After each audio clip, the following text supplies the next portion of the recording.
नमस्कार दोस्तों, स्वागत है आप सभी का संकल्प स्टडी पॉइंट उत्तराखंड में। दोस्तों आज हम जो है यूनिट 5 से दोस्तों डिस्कस करने वाले हैं केंद्रीय शिक्षा सलाहकार बोर्ड, यानी कि जिसको हम क्या बोलते हैं, central advisory board of education. ठीक है, CABE को आज हम डिस्कस करेंगे। ठीक है, साथ ही साथ दोस्तों इसकी डिटेल क्लास जो है आपको प्लेलिस्ट में जाकर मिल जाएगी। आप वहाँ से इसकी डिटेल क्लास ज़रूर देख लें। चलिए दोस्तों स्टार्ट करते हैं आज का सेशन, और आप सभी लोग दोस्तों वीडियो के एंड तक जरूर बने रहें। दोस्तों स्टार्ट करने से पहले आपको कुछ इंपॉर्टेंट फैक्ट जो है दोस्तों नोट करने हैं CABE से। ठीक है, सबसे पहले आपको याद रखना है CABE का जो है पूरा नाम क्या है, आपको हिंदी में पूछा जा सकता है। ठीक है, केंद्रीय शिक्षा सलाहकार बोर्ड बोलते हैं दोस्तों इसको, और इंग्लिश में बोलते हैं central advisory board of education. ठीक है, इसकी स्थापना आपको ध्यान में रखना है, इसकी स्थापना कब हुई थी आपको पूछा जा सकता है। तो केंद्रीय शिक्षा सलाहकार बोर्ड यानी कि आपका CABE की स्थापना कब हुई थी, तो इसकी स्थापना हुई थी दोस्तों 1920 में। ठीक है, कब हुई थी, 1920 में इसकी स्थापना हुई थी। और आपको ध्यान रखना है किस आयोग की सिफारिश पर जो है आपका इसकी स्थापना हुई थी। ठीक है, केंद्रीय शिक्षा सलाहकार बोर्ड की। तो दोस्तों किसकी सिफारिश पर हुआ था, तो ध्यान रखेंगे सैडलर आयोग। ठीक है, आगे फिर हम डिस्कस करेंगे सैडलर आयोग कब आया था। सैडलर आयोग दोस्तों, तो ये आया था 1917 में, 1917 में सैडलर आयोग की सिफारिश पर जो है किसका गठन हुआ था, CABE का गठन हुआ था, यानी कि central advisory board of education का गठन हुआ था। ठीक है, साथ ही साथ एक क्वेश्चन पूछा जाता है दोस्तों, इसका पुनर्गठन भी हुआ था बाद में फिर। ठीक है, पुनर्गठन भी पूछा जाता है, पुनर्गठन। तो इसका पुनर्गठन हुआ था दोस्तों 1935 में। ठीक है, साथ ही साथ दोस्तों इसकी संरचना पूछी जाती है। CABE की जो संरचना है, इसमें अध्यक्ष होगी, सदस्य होगी, कौन होते हैं। ठीक है, यहाँ से भी क्वेश्चन आपका पूछा जाता है। ठीक है, देखिए जो आपका CABE है, यानी कि central advisory board of education है, इसमें एक तो आपका क्या होता है, एक होता है इसमें अध्यक्ष। ठीक है, एक अध्यक्ष होता है। साथ ही साथ दोस्तों इसमें जो मेंबर्स होते हैं, तो मेंबर्स जो हैं, सदस्य जो हैं, कहाँ कहाँ से इसमें सदस्य होते हैं दोस्तों। एक ये आपका एक एडवाइजरी बोर्ड है, जिसमें आपके जो सदस्य होते हैं वो सभी राज्यों और केंद्र शासित प्रदेशों के जो शिक्षा मंत्री हैं वो इसमें मेंबर होते हैं। ठीक है, एक तो अध्यक्ष याद रखना है। दूसरा, सदस्यों की बात करें, ठीक है, इसके सदस्य कौन कौन से होते हैं, तो ध्यान में रखेंगे सदस्यों में आपका सभी राज्यों प्लस केंद्र शासित प्रदेशों के शिक्षा मंत्री। ठीक है, शॉर्ट में लिख देता हूं मैं, राज्यों प्लस केंद्र शासित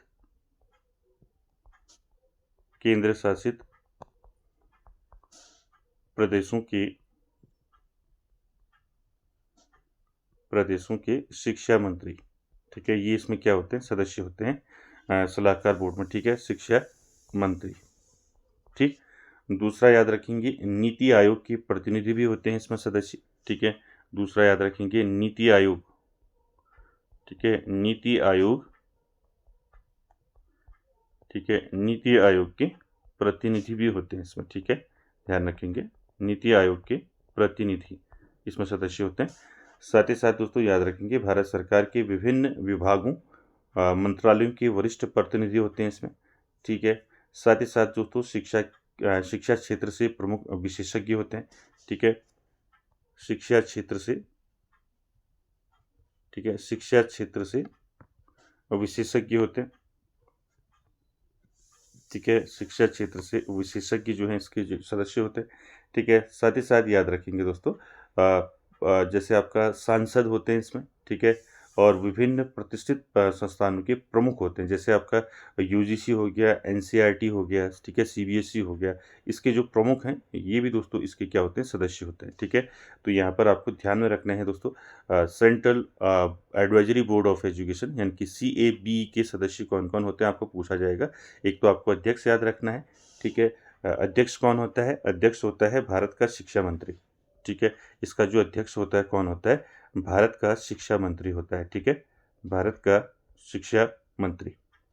क्लियर है, भारत का शिक्षा मंत्री जो है इसका क्या होता है, अध्यक्ष होता है, शिक्षा मंत्री।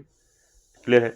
साथ ही साथ दोस्तों मैंने क्या बताया, विभिन्न प्रतिष्ठित संस्थान जो हैं, प्रतिष्ठित संस्थानों के प्रमुख भी इसके क्या होते हैं, सदस्य होते हैं। ठीक है, कौन कौन होते हैं देखिए, जैसे आपका प्रमुख प्रतिष्ठित संस्थानों की बात करें, जैसे आपका यूजीसी हो गया। ठीक है, यूजीसी, एनसीईआरटी हो गया, प्लस आपका जो है सीबीएसई हो गया।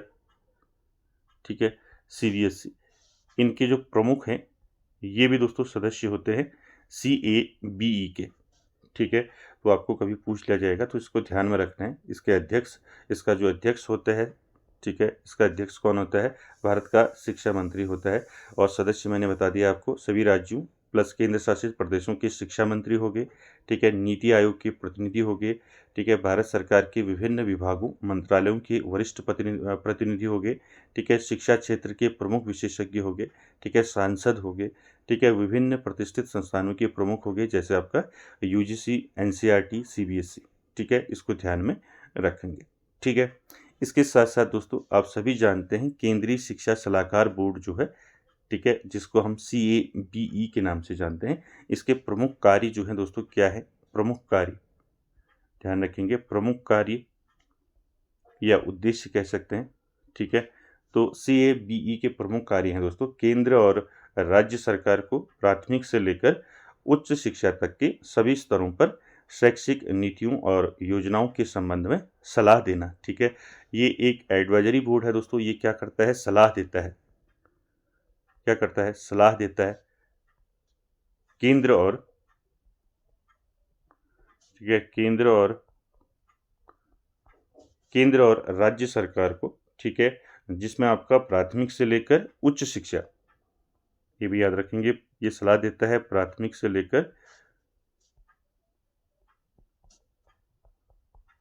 लेकर उच्च शिक्षा तक के सभी स्तरों पर शैक्षिक नीतियों और योजनाओं के संबंध में सलाह देता है। साथ ही साथ दोस्तों केंद्र और राज्यों के बीच शिक्षा से जुड़े मुद्दों पर सर्वसम्मति और तालमेल बनाता है। ठीक है, साथ ही साथ आपको याद रखना है, ठीक है, इसकी कुछ महत्वपूर्ण नीतियां हैं दोस्तों। ठीक है, इसने जो है सिफारिश की थी। ठीक है, पूछा जाता है कौन कौन सी सिफारिश की थी। ठीक है, सिफारिशें पूछी जा सकती हैं केंद्रीय शिक्षा सलाहकार बोर्ड की। तो देखिए दोस्तों ध्यान में रखना है, केंद्रीय शिक्षा सलाहकार बोर्ड ने जो है दोस्तों सिफारिशें की हैं। ठीक है, जो है आपका, जो आप कह सकते हैं मेजर रिकमेंडेशंस जो हैं, क्या दी थी इसने, CAB ने। तो तीनों ध्यान में रखेंगे यहाँ पर। ठीक है, इसको याद रख लें। देखिए CAB द्वारा दी गई प्रमुख सिफारिशें। ठीक है, क्या क्या सिफारिशें दोस्तों दी थी। ठीक है, सिफारिशें,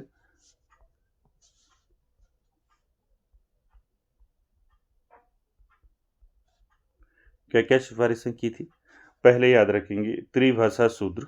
ठीक है, पहले याद रखेंगे त्रिभाषा। ठीक है, त्रिभाषा सूत्र के बारे में आप सभी ने पढ़ा है। तो त्रिभाषा सूत्र की सिफारिश किसने की थी, तो दोस्तों इसकी सिफारिश की थी CABE ने। ठीक है, यानी कि केंद्रीय शिक्षा सलाहकार बोर्ड ने दोस्तों सिफारिश की थी त्रिभाषा सूत्र की। आगे अभी हम डिस्कस करेंगे इसको। दूसरा दोस्तों याद रखेंगे, इसने जो सिफारिश की थी शिक्षा का अधिकार अधिनियम है जो आपका RT एक्ट 2009। ठीक है, RT एक्ट 2009, इसकी सिफारिश किसने की थी, इसकी सिफारिश भी दोस्तों किसने की थी, केंद्रीय शिक्षा सलाहकार बोर्ड ने की थी। ठीक है, साथ ही साथ दोस्तों आपका जो NEP है 1968 हो गया, आपका 1986 हो गया, और NEP आपका 2020 हो गया। इनकी सिफारिशें भी किसने की हैं, केंद्रीय सलाहकार शिक्षा बोर्ड ने की हैं दोस्तों। ठीक है, आपका मैं यहाँ पर लिख देता हूँ NEP 1968 वाली, ठीक है, 86 वाली और आपका 2020 वाली। तो इनकी सिफारिशें भी किसने की है, इसकी सिफारिशें भी की हैं दोस्तों केंद्रीय शिक्षा सलाहकार बोर्ड ने। क्लियर है, तो ये कुछ इंपॉर्टेंट फैक्ट है दोस्तों जो आपको अच्छे से याद रखने हैं। ठीक है, ठीक है, तो तीनों जो हैं इसकी सिफारिशें जो हैं आपको ध्यान में रखनी है दोस्तों। ठीक है, आपको पूछ लिया जाएगा कि आपका त्रिभाषा सूत्र जो है इसकी सिफारिश किसने की थी? तो याद रखेंगे केंद्रीय शिक्षा सलाहकार बोर्ड ने इसकी सिफारिश की थी। ठीक है, आरटीए एक्ट जो 2009 वाला है इसकी सिफारिश किसने की थी? इसकी सिफारिश भी दोस्तों किसने की थी? केंद्रीय शिक्षा सलाहकार बोर्ड ने की थी। साथ ही साथ जो एनईपी आपका है 1968 है, 86 है, 2020 है, इसकी सिफारिश भी किसने की थी? केंद्रीय शिक्षा सलाहकार बोर्ड ने की थी दोस्तों।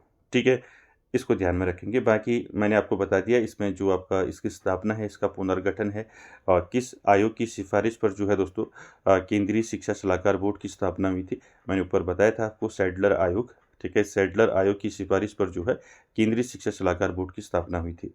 ठीक है, इसका कार्य क्या है मैंने कार्य बता दिया आपको, ध्यान में रखेंगे।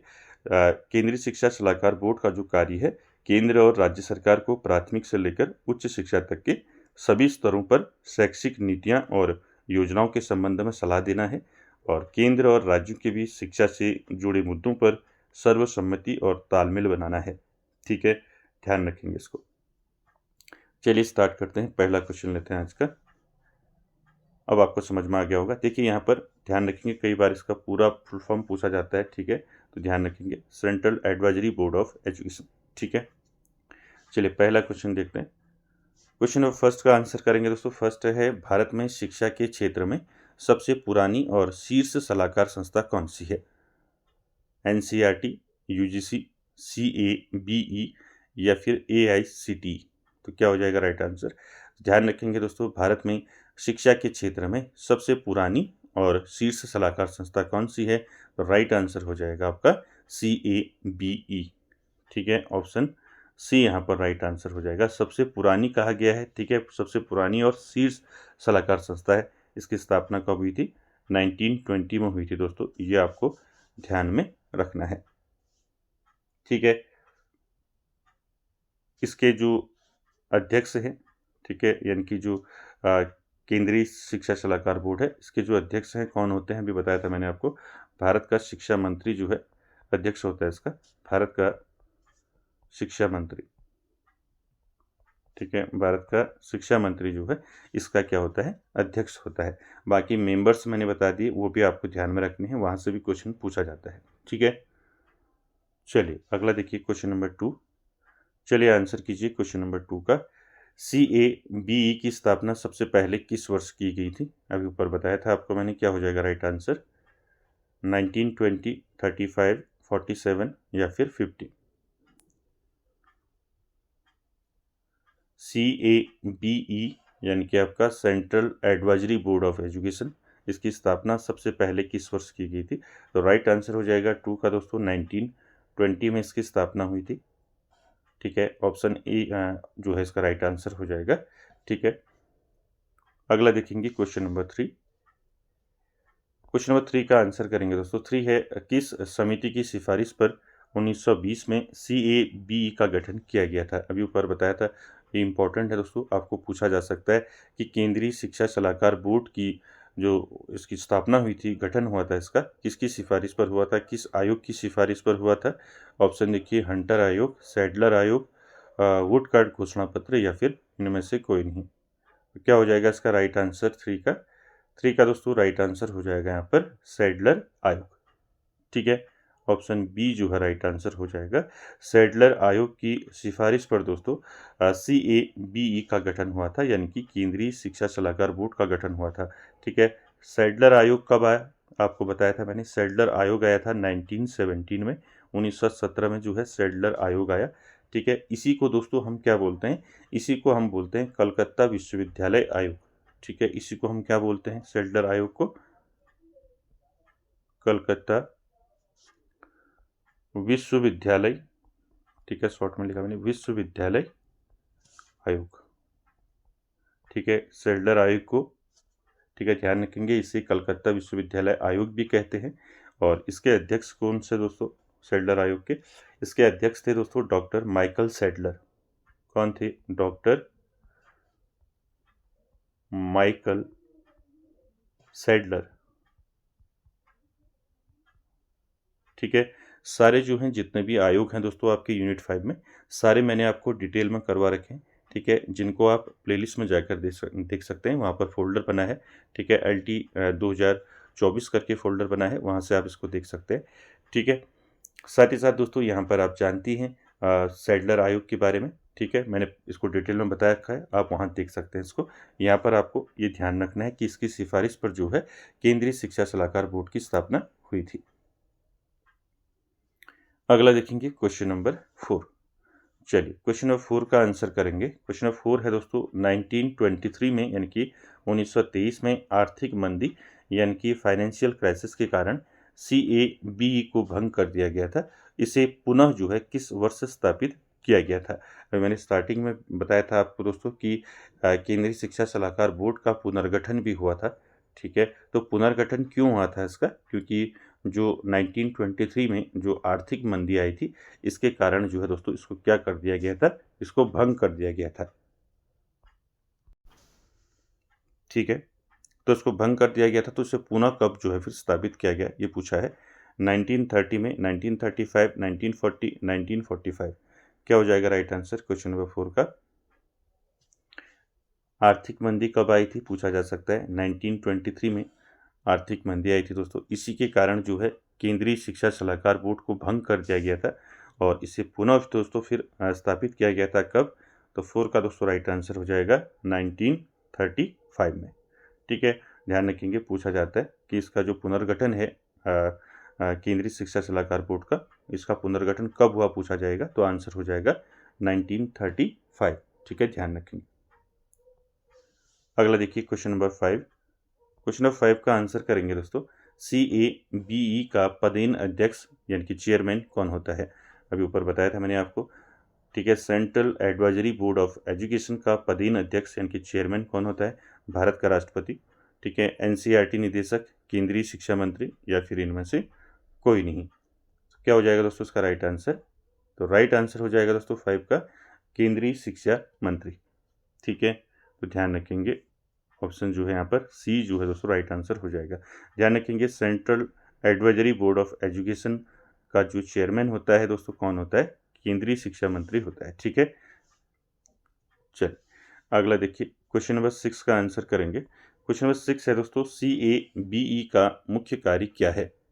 चलिए आंसर कीजिए। स्कूलों को वित्तीय अनुदान देना, शिक्षकों का स्थानांतरण करना, केंद्र और राज्य सरकारों को शिक्षा के मामलों में सलाह देना या फिर इनमें से कोई नहीं। तो क्या हो जाएगा दोस्तों यहाँ पर राइट आंसर, ठीक है। केंद्रीय शिक्षा सलाहकार बोर्ड का मुख्य कार्य आपको पूछा गया है, तो राइट आंसर 6 का हो जाएगा दोस्तों यहाँ पर केंद्र और राज्य सरकारों को शिक्षा के मामलों में सलाह देना किसका काम है? केंद्रीय शिक्षा सलाहकार बोर्ड का दोस्तों, ठीक है। तो यहाँ पर ऑप्शन सी दोस्तों राइट आंसर हो जाएगा। मैंने अभी स्टार्टिंग में बताया आपको, ठीक है। Central advisory board of education का जो मुख्य कार्य है क्या है? केंद्र और राज्य सरकार को प्राथमिक से लेकर उच्च शिक्षा तक के सभी स्तरों पर शैक्षिक नीतियों और योजनाओं के संबंध में ये सलाह देता है दोस्तों, ठीक है, ध्यान रखेंगे। चलिए अगला देखिए क्वेश्चन नंबर 7 का आंसर करेंगे दोस्तों। CABE का प्रशासनिक सचिवालय कहाँ स्थित है? ऑप्शन देखिए मुंबई, कोलकाता, नई दिल्ली या फिर बेंगलुरु। चलिए आंसर कीजिए, क्या हो जाएगा इसका right answer? Central advisory board of education का प्रशासनिक सचिवालय कहाँ स्थित है? तो राइट आंसर हो जाएगा दोस्तों 7 का राइट आंसर हो जाएगा नई दिल्ली में है दोस्तों इसका प्रशासनिक सचिवालय, ठीक है। ऑप्शन जो है यहाँ पर सी दोस्तों राइट आंसर हो जाएगा 7 का, ठीक है। चलिए अगला देखिए क्वेश्चन नंबर 8 का आंसर करेंगे दोस्तों। क्वेश्चन नंबर 8 है सार्जेंट योजना 1944 को किस संस्था द्वारा तैयार किया गया था? चलिए आंसर कीजिए। ये आपने पढ़ा है कई बार सार्जेंट योजना, ठीक है। कब आई थी सार्जेंट ये योजना कब आई थी? 1944 को, 1944 को ये योजना आई थी दोस्तों। ये किस संस्था द्वारा इसको तैयार किया गया था? ऑप्शन देखिए CABE, UGC, NCERT या फिर इनमें से कोई नहीं। क्या हो जाएगा इसका राइट आंसर क्वेश्चन नंबर 8 का? सार्जेंट योजना किस संस्था द्वारा तैयार किया गया था इसको? तो राइट आंसर हो जाएगा, इंपॉर्टेंट है दोस्तों, ठीक है। राइट आंसर हो जाएगा आपका CABE, ठीक है। ऑप्शन ए जो है राइट आंसर हो जाएगा। ध्यान रखेंगे सार्जेंट योजना जो है दोस्तों इसको किस संस्था ने तैयार किया था? केंद्रीय शिक्षा सलाहकार बोर्ड ने दोस्तों इसको तैयार किया था सार्जेंट योजना को, ठीक है। सार्जेंट योजना दोस्तों इसको ध्यान में रखेंगे। कब ये योजना आई थी दोस्तों? 1944 में, 1944 में, ठीक है। और ब्रिटिश भारत में केंद्रीय शिक्षा सलाहकार बोर्ड द्वारा तैयार की गई एक जो है दोस्तों ये व्यापक शिक्षा सुधार योजना है। आप सभी ने पढ़ा है इसके बारे में, ठीक है। ध्यान रखेंगे कब आई? 1944, ठीक है। किसने तैयार किया सार्जेंट योजना? केंद्रीय शिक्षा सलाहकार बोर्ड ने दोस्तों इसको तैयार किया था, ठीक है। अगला question, question number 9। Question number 9 का आंसर करेंगे त्रिभाषा सूत्र, या जिसको हम बोलते हैं थ्री लैंग्वेज फॉर्मूला। इसकी सिफारिश जो है दोस्तों CAB द्वारा किस वर्ष की गई थी? चलिए, मैंने अभी आगे बताया था आपको कि जो केंद्रीय शिक्षा सलाहकार बोर्ड है, इसके द्वारा प्रमुख जो सिफारिशें की गई थी, जो इसके द्वारा मेजर रिकमेंडेशंस थी दोस्तों, उसमें आपका पहला जो था आपका त्रिभाषा सूत्र की सिफारिश की थी दोस्तों इसने।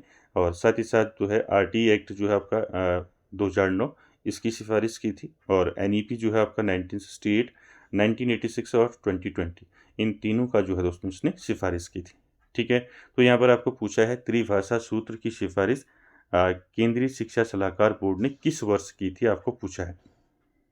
1956, 1968, 1986 या फिर 1992। तो राइट आंसर क्या हो जाएगा यहाँ पर 9 का? राइट आंसर हो जाएगा दोस्तों 1956, ठीक है। 1956 हो जाएगा राइट आंसर। क्लियर है? ध्यान रखेंगे इसको, ये पूछा जा सकता है आपको कि केंद्रीय शिक्षा सलाहकार बोर्ड ने त्रिभाषा सूत्र की सिफारिश कब की थी? तो कब की थी दोस्तों? 1956 में की थी, ठीक है। त्रिभाषा सूत्र आप जानती हैं, त्रिभाषा यानी कि 3 भाषाएं, ठीक है। त्रिभाषा में कौन कौन आते हैं आपके, बताइए। त्रिभाषा सूत्र मैंने आपको अच्छे से बता रखा है। भारत की स्कूली शिक्षा से जुड़ी एक नीति है दोस्तों ये, ठीक है। सबसे पहले central advisory board of education द्वारा 1956 में इसकी सिफारिश की गई थी।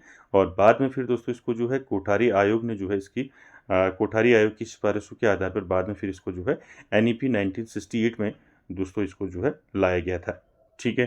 ध्यान में रखेंगे NEP 19, देखिए NEP 1968, ठीक है। ये मैंने आपको अच्छे से जो है डिटेल में करा रखा है, आप प्लेलिस्ट में जाकर इसको देख सकते हैं। NEP 1968 में दोस्तों इसको लाया गया था त्रिभाषा सूत्र को, ठीक है। सबसे पहले सिफारिश की थी CAB ने, और बाद में फिर दोस्तों इसको किसकी सिफारिश पर आगे लाया गया था NEP 1968 में? फिर इसमें बाद में कोठारी आयोग ने जो है इसकी सिफारिश की थी, ठीक है। कोठारी आयोग कब आया था? कोठारी आयोग ये आया था आपका 1964 में, 1964 में आया था कोठारी आयोग। इसने अपनी रिपोर्ट प्रस्तुत की थी फिर 1966 में, 1966 में अपनी रिपोर्ट दोस्तों इसने प्रस्तुत की थी, ठीक है। और इसी ने दोस्तों फिर बाद में कोठारी आयोग की सिफारिश पर बाद में फिर इसको NEP 1968 में जो है इसको त्रिभाषा सूत्र को लाया गया था, यानी कि थ्री लैंग्वेज फॉर्मूला दोस्तों ये आया, ठीक है। पूछ लिया जाएगा कौन सी शिक्षा नीति में आया था त्रिभाषा सूत्र, आपको पूछ लिया जाएगा। तो त्रिभाषा सूत्र को लाया गया था दोस्तों NEP 1968 में, ठीक है। साथ ही साथ दोस्तों त्रिभाषा सूत्र में कौन कौन सी भाषाएं आ जाती है इसमें? त्रि यानी कि 3 भाषा। कौन कौन सी 3 भाषाएं? एक तो आपका इंग्लिश हो गया, ठीक है। एक आपका नेटिव लैंग्वेज होगी हिंदी, और एक हो गया आपका रीजनल लैंग्वेज यानी कि क्षेत्रीय भाषा। तो 3 इसमें आते हैं त्रिभाषा में। ध्यान रखेंगे, काफ़ी इंपॉर्टेंट है, यहाँ से क्वेश्चन आपका पूछा जाता है, ठीक है। यहाँ से आपको याद रखना है त्रिभाषा सूत्र जो है ये भारत की स्कूली शिक्षा से जुड़ी एक नीति है। सबसे पहले जो है central advisory board of education के द्वारा 1956 में इसकी सिफारिश की गई थी। बाद में कोठारी आयोग ने दोस्तों इसकी सिफारिश की, और इसी आधार पर बाद में फिर राष्ट्रीय शिक्षा नीति यानी कि NEP 1968 में इसको औपचारिक रूप से शामिल किया गया था, ठीक है। इसमें कौन कौन से आ जाते हैं ये भी नोट कर लेंगे। एक तो आपका हिंदी हो गया नेटिव लैंग्वेज, और एक हो गया आपका इंग्लिश, और एक हो गया आपका रीजनल लैंग्वेज, ठीक है, यानी कि जिसको हम क्या बोलते हैं क्षेत्रीय भाषा, ठीक है, रीजनल लैंग्वेज। क्लियर है? ये 3 आ गए आपके इसमें त्रिभाषा सूत्र में, ठीक है। चलिए अगला क्वेश्चन देखेंगे, क्वेश्चन नंबर 10।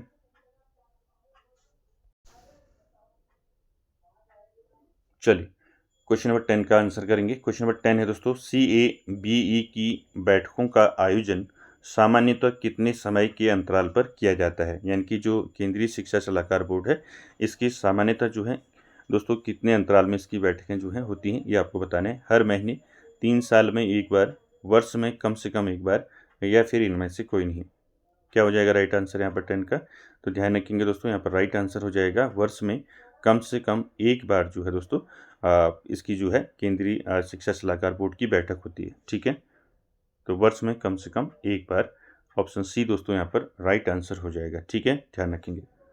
अगला क्वेश्चन देखिए, क्वेश्चन नंबर 11, इसका आंसर करेंगे। क्वेश्चन नंबर 11 है दोस्तों, भारत में शिक्षा क्षेत्र की किसी भी महत्वपूर्ण नीति लागू करने से पहले किस बोर्ड की सहमति या परामर्श महत्वपूर्ण होता है?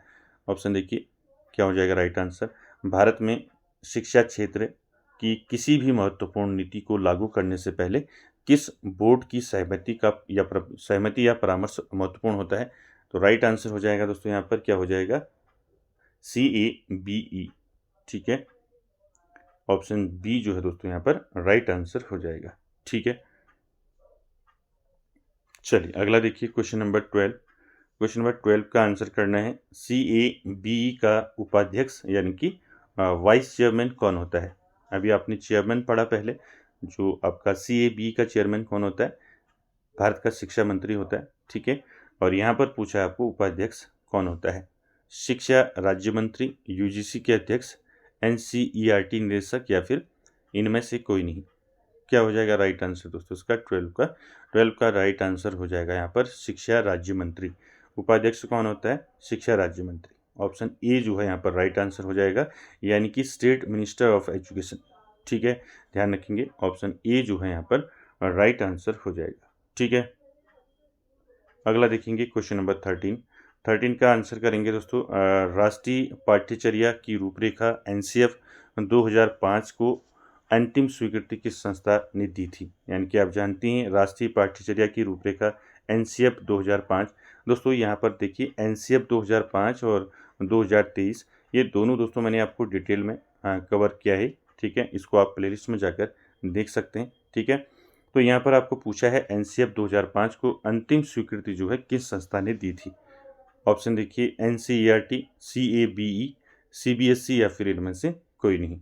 क्या हो जाएगा राइट आंसर बताइए यहाँ पर 13 का राइट आंसर हो जाएगा दोस्तों CABE। ठीक है, केंद्रीय शिक्षा सलाहकार बोर्ड दोस्तों ध्यान रखेंगे, जो NCF 2005 है इसको अंतिम रूप से जो स्वीकृति दी थी किस संस्था ने दी थी? केंद्रीय शिक्षा सलाहकार बोर्ड ने दी थी दोस्तों। ठीक है, चलिए अगला देखिए क्वेश्चन नंबर 14। क्वेश्चन नंबर 14 का आंसर करेंगे दोस्तों, NCF 2005 के निर्माण हेतु CAB द्वारा गठित राष्ट्रीय संचालन समिति के अध्यक्ष कौन थे? चलिए आंसर कीजिए क्या हो जाएगा? NCF 2005 के निर्माण हेतु केंद्रीय शिक्षा सलाहकार बोर्ड द्वारा गठित राष्ट्रीय संचालन समिति के अध्यक्ष कौन थे? Professor Yashpal, professor DS Kothari, या फिर K कस्तूरी रंगन, या इनमें से कोई नहीं। चलिए क्या हो जाएगा इसका आंसर क्वेश्चन नंबर 14 का? बताइए। 14 का राइट आंसर हो जाएगा यहाँ पर प्रोफेसर यशपाल। ठीक है, ध्यान रखेंगे, ऑप्शन ए जो है यहाँ पर राइट आंसर हो जाएगा। ठीक है, NCF 2005 के निर्माण हेतु केंद्रीय शिक्षा सलाहकार बोर्ड द्वारा गठित राष्ट्रीय संचालन समिति के अध्यक्ष कौन थे? प्रोफेसर यशपाल थे। ठीक है, आपको पूछ लिया जाएगा राष्ट्रीय संचालन समिति का गठन किसने किया? ठीक है, तो ये किसने किया? याद रखेंगे केंद्रीय शिक्षा सलाहकार बोर्ड ने दोस्तों इसका गठन किया, इस समिति का, राष्ट्रीय संचालन समिति। इसके अध्यक्ष कौन थे? प्रोफेसर यशपाल। अगला देखिए क्वेश्चन नंबर 15। क्वेश्चन नंबर 15 का आंसर करेंगे दोस्तों, केंद्रीय शिक्षा सलाहकार बोर्ड द्वारा बालिकाओं की शिक्षा और महिला सशक्तिकरण को बढ़ावा देने के लिए कौन सी उप समिति गठित की गई थी? ऑप्शन देखिए हंसा मेहता समिति, शांता सिन्हा उप समिति, दुर्गाबाई देशमुख समिति। चलिए आंसर कीजिए क्या हो जाएगा यहाँ पर राइट आंसर? आपको बताना है केंद्रीय शिक्षा सलाहकार बोर्ड द्वारा बालिकाओं की शिक्षा और महिला सशक्तिकरण को बढ़ावा देने के लिए कौन सी उप समिति गठित की गई थी? तो उप समिति कौन सी गठित की थी? तो राइट आंसर हो जाएगा दोस्तों यहाँ पर 15 का क्या हो जाएगा? शांता सिन्हा उप समिति। ठीक है, ऑप्शन बी दोस्तों यहाँ पर राइट आंसर हो जाएगा। शांता सिन्हा उप समिति, इसका गठन जो है दोस्तों कब हुआ था, ये आपको पूछा जा सकता है। शांता सिन्हा उप समिति का गठन हुआ था दोस्तों 2004 में इसका गठन हुआ था। ठीक है, इसने अपनी रिपोर्ट जो है प्रस्तुत की थी। ठीक है, प्रस्तुत की थी रिपोर्ट, कब की थी, इसने अपनी रिपोर्ट प्रस्तुत की थी 2005 में।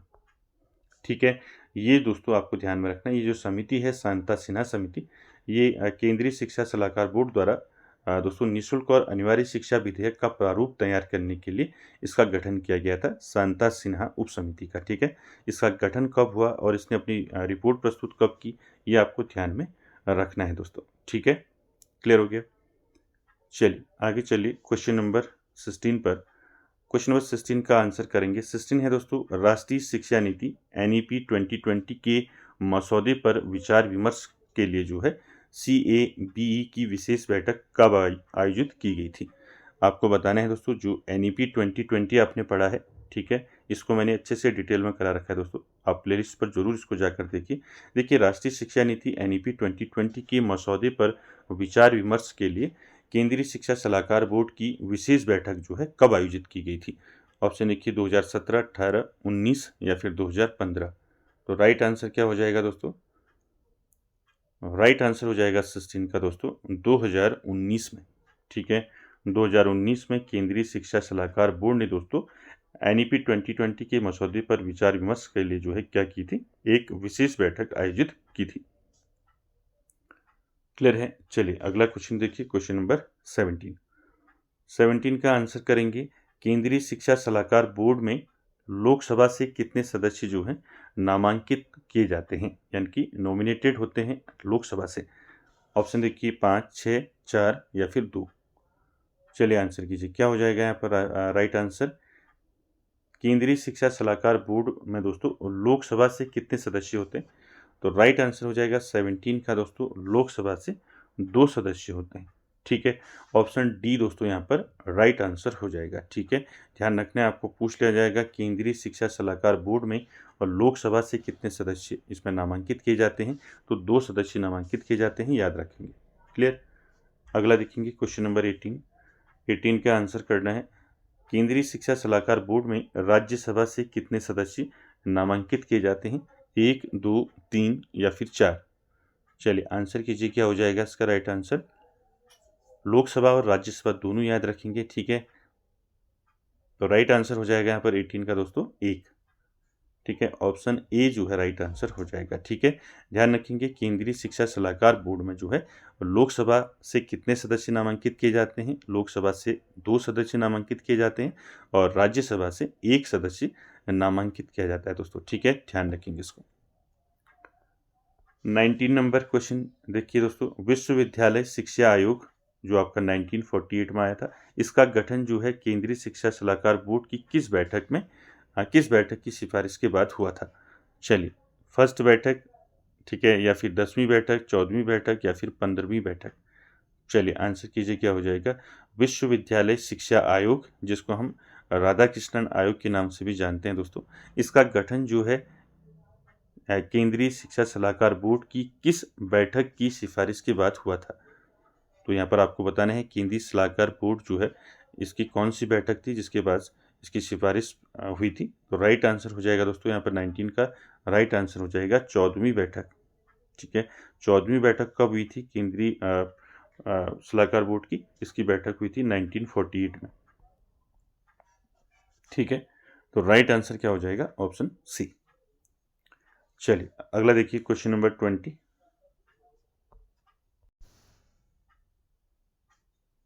चलिए क्वेश्चन नंबर 20 का आंसर करेंगे। क्वेश्चन नंबर 20 है दोस्तों, बिना बोझ की शिक्षा यानी कि लर्निंग विदाउट बर्डन रिपोर्ट 1993 की समीक्षा केंद्रीय शिक्षा सलाहकार बोर्ड की किस समिति ने की थी। ऑप्शन देखिए, प्रोफेसर यशपाल समिति, MM जोशी समिति या फिर AR किदवई समिति या फिर इनमें से कोई नहीं। चलिए आंसर कीजिए, क्या हो जाएगा। बिना बोझ की शिक्षा यानी कि लर्निंग विदाउट बर्डन, ये रिपोर्ट दोस्तों 1993 की जो है इसकी समीक्षा पर जो है आपका केंद्रीय शिक्षा सलाहकार बोर्ड किस समिति ने की थी इसकी। तो राइट आंसर क्या हो जाएगा यहाँ पर, राइट आंसर हो जाएगा आपका AR किदवई समिति। ठीक है, ऑप्शन सी जो है यहाँ पर राइट आंसर हो जाएगा। ठीक है, ध्यान रखेंगे बिना बोझ की शिक्षा रिपोर्ट 1993 की समीक्षा केंद्रीय शिक्षा सलाहकार बोर्ड की किस समिति ने की थी? तो AR किदवई समिति ने की थी। ठीक है, क्लियर हो गया। साथ ही साथ आपको पूछा जा सकता है जो AR किदवई समिति है इसका गठन किसने किया? इस समिति का इसका गठन किसने किया? इसका गठन किया केंद्रीय शिक्षा सलाहकार बोर्ड ने दोस्तों इसका गठन किया था AR किदवई समिति का। कब किया था अगर पूछा जाएगा तो इसका जो गठन हुआ था ये हुआ था दोस्तों 1954 में। कब हुआ था? 1954 में इसका गठन हुआ था AR किदवई समिति का। ठीक है, इसके अध्यक्ष कौन थे? इस समिति के AR किदवई समिति के अध्यक्ष थे दोस्तों AR किदवई इसके क्या थे? अध्यक्ष थे। ठीक है, इसने अपनी रिपोर्ट कब सौंपी थी? रिपोर्ट सौंपी थी आपका 1955 में। ठीक है, 1955 में रिपोर्ट सौंपी थी, ध्यान रखेंगे। ठीक है, आपको पूछा जा सकता है AR किदवई समिति इसका गठन कब हुआ? किसके द्वारा इसका गठन किया गया? ठीक है, केंद्रीय शिक्षा सलाहकार बोर्ड के द्वारा दोस्तों इस समिति का गठन किया गया था AR किदवई समिति और इसके अध्यक्ष थे दोस्तों AR किदवई और ध्यान रखेंगे इसने अपनी रिपोर्ट कब सौंपी थी? 1955 में। क्लियर है? चलिए अगला देखिए क्वेश्चन नंबर 21 का आंसर करेंगे दोस्तों। 21 है माध्यमिक शिक्षा आयोग जिसको हम मुदालियर आयोग के नाम से जानते हैं 1952-53। इसकी स्थापना किस संस्था की सिफारिश पर की गई थी? चलिए आंसर कीजिए किस संस्था की सिफारिश पर जो है मुदालियर आयोग की जो है दोस्तों स्थापना की गई थी? ऑप्शन देखिए योजना आयोग, CABE, UGC या फिर CBSE। तो राइट आंसर क्या हो जाएगा यहाँ पर? 21 का राइट आंसर हो जाएगा central advisory board of education. ठीक है, केंद्रीय शिक्षा सलाहकार बोर्ड। ध्यान रखेंगे ऑप्शन बी जो है दोस्तों यहाँ पर राइट आंसर हो जाएगा। ठीक है, जो मुदालियर आयोग है दोस्तों, ठीक है, आप सभी ने पढ़ा है इसको, मैंने डिटेल में भी आपको करवा रखा है सारा।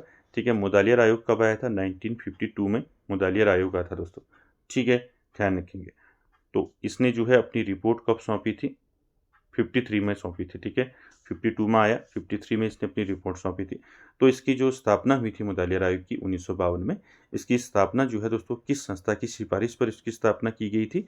तो केंद्रीय शिक्षा सलाहकार बोर्ड की दोस्तों सिफारिश पर जो है इसकी स्थापना हुई थी मुदालियर आयोग की। ठीक है, मुदालियर आयोग या जिसे हम माध्यमिक शिक्षा आयोग के नाम से भी जानते हैं। ठीक है, इसके अध्यक्ष कौन थे मुदालियर आयोग के? ठीक है, आप सभी ने पढ़ा है मुदालियर आयोग। ठीक है, मुदालियर आयोग के अध्यक्ष कौन थे? डॉक्टर A लक्ष्मण स्वामी मुदालियर। ठीक है, अध्यक्ष कौन थे? लक्ष्मण स्वामी मुदालियर। ठीक है, लक्ष्मण स्वामी मुदालियर। ठीक है, कौन थे ये लक्ष्मण स्वामी मुदालियर दोस्तों? ये तत्कालीन जो है मद्रास विश्वविद्यालय के कुलपति थे दोस्तों। ठीक है, ध्यान रखेंगे।